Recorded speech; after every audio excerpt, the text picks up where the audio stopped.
Jesus welcomed the prostitutes and the tax collectors to worship him. But notice one thing, he didn't stay with them if they didn't change. Did you notice that? He continued on his journey. What did he do? He went to Zacchaeus, right? The only one out of all those people, he climbs the tree.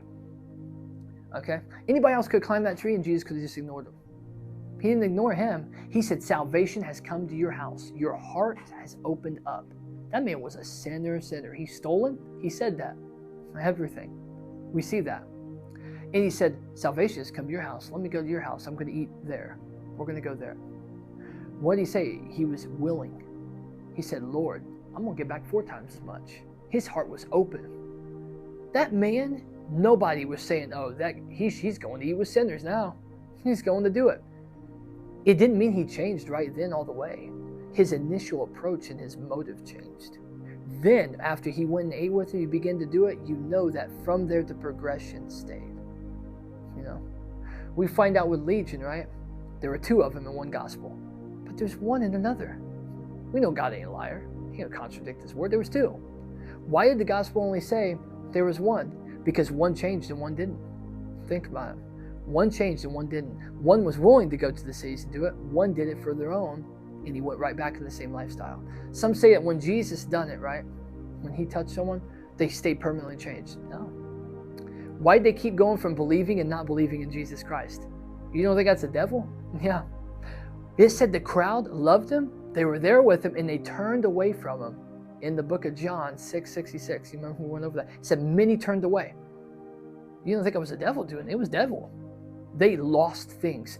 Those people could have came back. We find out that even more crowds flocked him, right? Some of those people could have came back, and guess what happened? We find out one big thing. Those people circled back around. You don't think they needed healed again? They did. Jesus definitely touched many, probably again and again, but he made the ones that he touched whole every single time.